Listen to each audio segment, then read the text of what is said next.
in 2015, on the highway in downtown New York City, when his wife Julia softly hummed a piano piece, Davis turned off the music. He needed to answer a call from his father-in-law Phil and report to Phil about an important business deal he had handed over to him.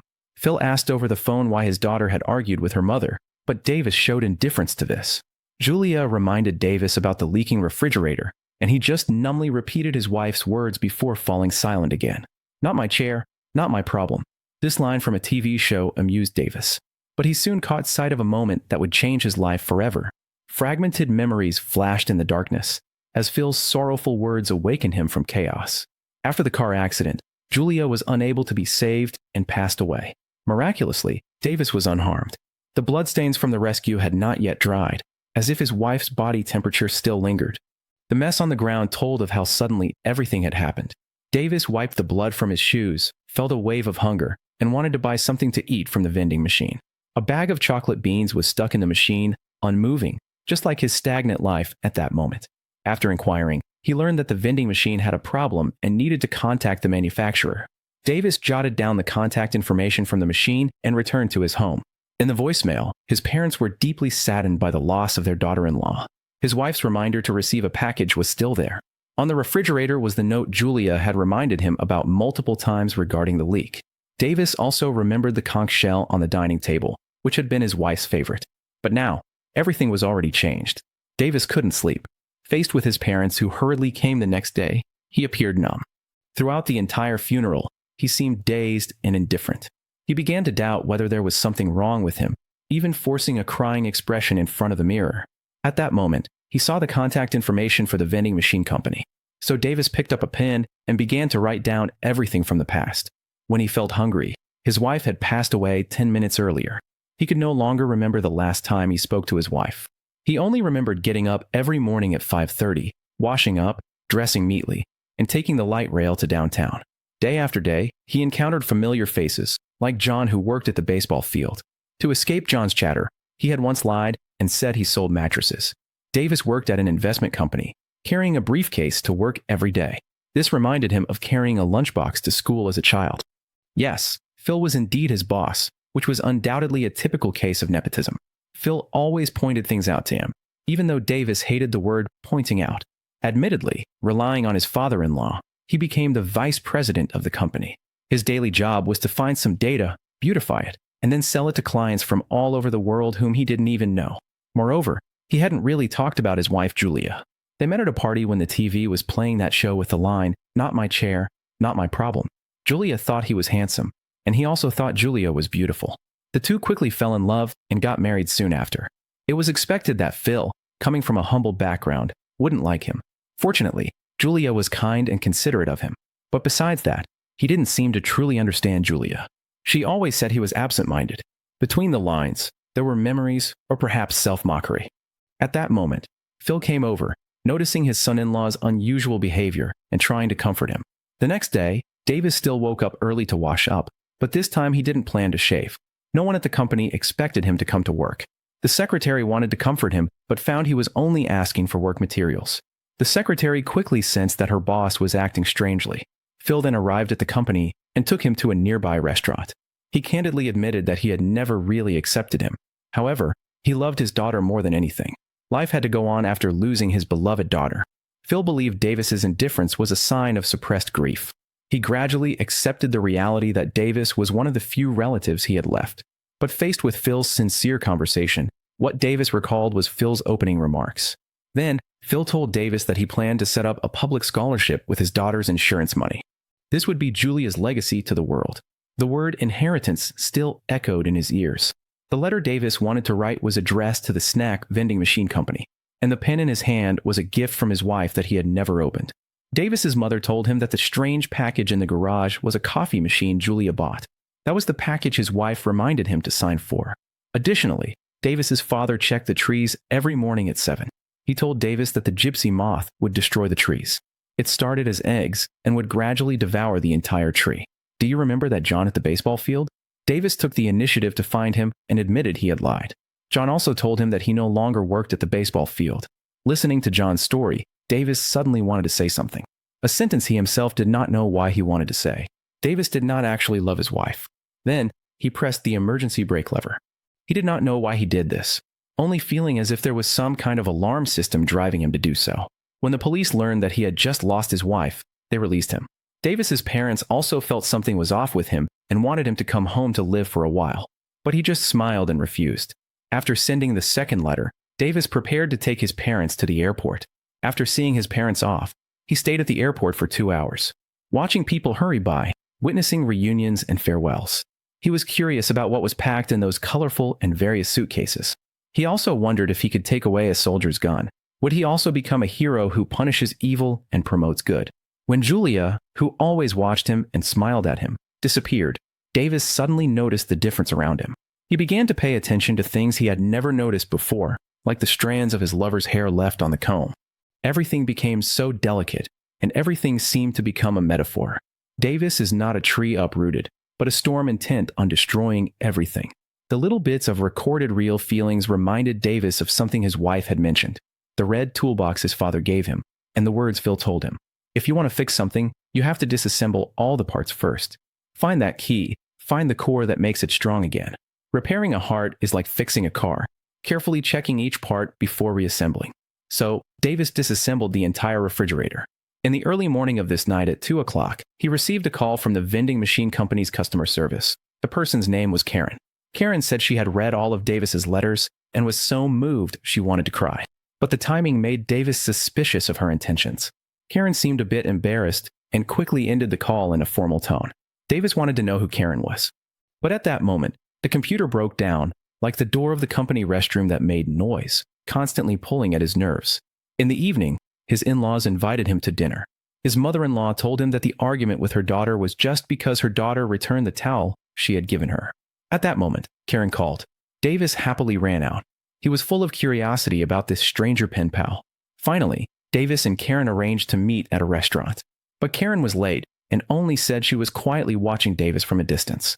Davis became increasingly distracted, always losing focus at work. He even disassembled the restroom door and the items in his office into a mess.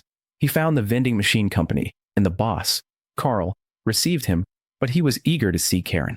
Phil came to find him with the prepared fund documents, needing his signature. The fleeting image of his wife made Davis dismantle the coffee machine. He contacted Karen, but she warned him not to come near her. However, the next day, Davis met a mysterious woman. For some reason, upon seeing her, Davis felt an inexplicable familiarity. The other party was very quiet, yet allowed him to open up. The woman hurriedly got out of the car, and a magazine she left behind revealed that she was Karen. Davis found Karen's house, but it was her boyfriend Carl who opened the door. Karen drove away the furious Carl and admitted that she shouldn't have stalked Davis. Karen didn't understand why Davis was covered in dust, and this was exactly what Davis wanted to tell her. He had just finished writing the last letter. Karen was about to read the letter but was startled by her boyfriend's voice and threw it away. Karen was indeed deeply fascinated by Davis's story, just as she gradually felt the illusion of the beautiful life she had built with her boyfriend becoming blurry. She also began to think about those suitcases and the guns in the soldiers' hands. Davis's letter said, "Dear Karen, Phil discovered his abnormalities. Phil knows that Davis dismantled the bathroom door and the computer. Davis told Phil that he started to notice the things around him that he had never paid attention to. Just like this old clock in front of him, he just wanted to take it apart and see its structure inside. So, Phil firmly sat in front of Davis and solemnly announced that Davis was suspended. From this moment on, it was just Davis and his tools. On the way to find Karen, Davis saw a house that was to be demolished, and he became interested in this demolition work, even willing to pay the workers to do it. Has Karen ever experienced the feeling of using all her strength to dismantle a solid structure? Like a collapse, or like destruction, this made Davis even more fascinated. This was the reason he was covered in dust. Upon reading this, Karen couldn't wait to go to Davis's house. She envied such an environment. Davis, however, felt that everything was extravagant and impractical. So the two returned to Karen's house. Karen admitted that they couldn't have a relationship and joked that she didn't even have a dedicated drawer for socks. That night, they slept in separate beds. Karen admitted that she didn't love her boyfriend. She envied Davis's honesty, while she was used to hiding things in her heart. The next morning, Davis met Karen's son, Chris. Chris thought Davis had an affair with his mother. He believed his mother was a crazy addict. Chris spoke vulgarities. Davis, however, told him that profanity should be used appropriately, otherwise it seems shallow. Davis returned home and changed the voicemail to "Wife has passed away." He packed his things and left, unwilling to stay a moment longer. On the road, he noticed an RV following him closely. He was strangely curious about how anyone still drove such a vehicle these days. Karen gradually opened her heart to Davis, even taking him to the place where she bought illegal tobacco. It was a bright seaside with a huge carousel in the warehouse. The owner wanted to dismantle it, which excited Davis, who liked to take things apart. The carousel evoked memories of his wife, perhaps as a way to forget. Davis and Karen played on the beach. Afterward, he mentioned that Julia loved the sea. Karen asked Davis if he missed his wife. Davis couldn't bring himself to say it, but the fragments of those memories began to clear. Just at Karen's house, after a shower, his wife's figure was reflected in the foggy mirror. Whether at his own home or here, the phantom of his wife always lingered around Davis. Suddenly, a wave of heartache hit him. That tearing sensation made him burst into tears instantly. Sadness surged within him for the first time so vividly. Davis went to the hospital for a checkup, saying he felt numb all over and couldn't specify where it hurt. But the results shocked him. The doctor told him it seemed like half of his heart was missing. Fortunately, it was all just his imagination. He began to realize what he was missing. Just like when he was a child, his mother would always comfort him when he was sick. And that person who loved him like a mother was no longer there. Back at Karen's house, Davis heard Chris blasting music loudly. He smiled and walked out of the room. After a while, Chris came out. He had been suspended from school for telling a truth that no one accepted. Chris had a tense relationship with his mother. One was a rebellious child who left Karen at a loss. The other was a mother who brought home another man right after breaking up with her boyfriend. Chris learned that Davis had just lost his wife and was about to ask for details when Davis interrupted him. Chris found Davis's views on profanity quite reasonable. This was the first time the two men reached a consensus. The demolition work continued. With every hammer strike, fragments of memories about his wife accompanied it. Suddenly, Davis stepped on a nail. The sting made him feel instantly awake. Perhaps influenced by Davis, Karen also began to try communicating with her son through letters. She did not understand the world her child had entered as he grew up, a world she could not access. So, Davis and Karen built a small world with the sofa, a realm that belonged only to them. There, two hearts could warm each other without reservation. Karen wanted to know what mattered most to Davis when he was a child. He said what mattered most was running, wanting to surpass all his classmates and friends on the road. If time could turn back, he would definitely run faster, catching up to that person who gradually became clearer in his memory. Gradually, Karen also began to separate her underwear and socks for storage. And Chris had his own adolescent troubles. After discovering his child's secret, Davis took Chris to the woods. He put on a bulletproof vest and let Chris shoot at him. Davis began to become addicted to this sting, as if only this feeling could prove he was still alive. Davis discovered that Chris had a great talent for music. The rhythm he created made Davis feel a surge of vitality. Davis had Chris copy a piece for him. It seemed that only in this rhythm could he completely relax. It made him understand that in this recent period, or rather in the future, his world would ultimately be just him alone. After several days, Davis returned to the company. Phil was interviewing candidates for his daughter's scholarship. The candidate, Todd, seemed to be an outstanding young man. However, a few words from Davis ruined the interview. Phil finally reached his limit. He had thought Davis was numb from sadness, but his recent behavior had left him utterly disappointed. The documents in his hand were still there, but when he looked out the window, all he saw was a gray, rainy scene, no longer able to see the person he loved most. If Julia had ever touched Davis's feet, was that nail a long-lost pain she sent him? If every item Julia smiled at him about was love, how much had he missed? Davis decided to do something he had long been afraid to do. He called Chris to join him.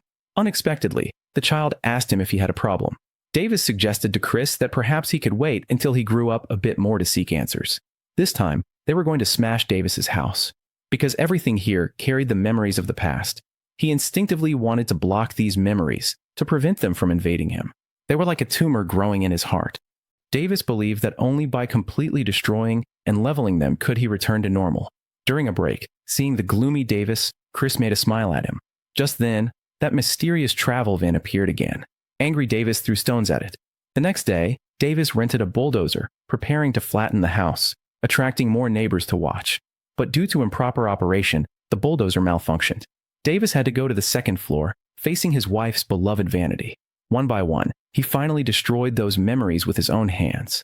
But amidst the ruins, he found a document he had never thought of. It turned out that a year ago, his wife had been pregnant. On the way home, a cheerful Chris turned the music up to the max. But troubled Davis could no longer join him in the madness. The sunlight hurt his eyes. He lowered the sun visor, and his wife's note reappeared. Frustrated, Davis threw it away. In the evening, Davis tidied himself up and decided to take Karen to his wife's foundation event. Meanwhile, Chris was also preparing to go to a special bar. Seeing his son-in-law appear with another woman, Phil immediately called him to the study for a private chat. He had had enough of Davis's various behaviors. Finally, he said the words he had been unwilling to think but could not shake off. The damned person should have been you. On the other side, Karen was approached by a young man. This person was Todd, who was interviewing for a scholarship. Unexpectedly, Todd made an outrageous request to Karen. Karen was speechless and left immediately, just in time for the award ceremony to begin. To her surprise, the award winner was Todd, with the reason for the award being noble character. This statement made Karen laugh out loud. Her laughter instantly drowned out the applause of the entire audience. Realizing her loss of composure, Karen hurriedly left. But Phil and his wife believed this was Davis deliberately causing trouble to ruin the last memory left by their daughter.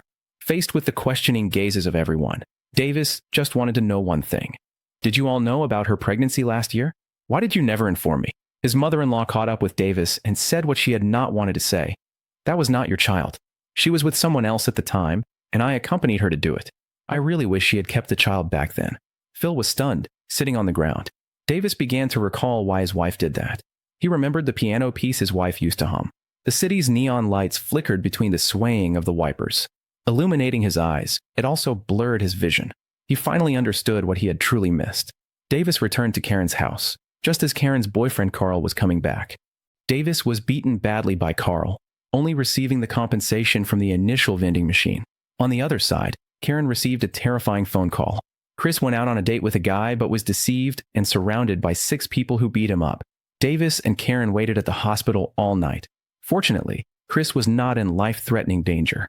Leaving the hospital and returning to it, everything seemed to have returned to the starting point. Davis finally went to the cemetery to visit his wife, and the owner of that mysterious van also stepped forward. Davis thought the person was the one his mother-in-law mentioned, but he was wrong. This man was not the extramarital lover, but the driver who killed Julia that day. It turned out that Davis couldn't remember anything. He just instinctively felt anger towards that car. The notes in his car were the love his wife had for him, which he had never noticed. If Davis couldn't see her on a rainy day, then the sunshine would remind him of her. The little notes were filled with his wife's love. Davis remembered the notes on the fridge and the notes under the piano. It turned out he did not love his wife. He just had never put his heart into nurturing this precious love. Memories surged like tides. They became overwhelming, yet also gentle. Just like when he was sick, lying in his mother's arms. That woman who loved him the most would always kiss him and comfort him. Davis finally let go. He had survived that time when his heart felt dead. Davis found Phil and candidly shared his recent insights. He wanted to do something for his wife. If possible, he also wanted his wife to leave something of her own for the world. The broken room was like his heart. It could only be rebuilt after being shattered. This time, he chose to repair rather than demolish. He repaired that old carousel, rebuilding it in the name of his wife Julia. Let her, in another form, comfort those who are hurt and need warmth. Goodbye, Julia.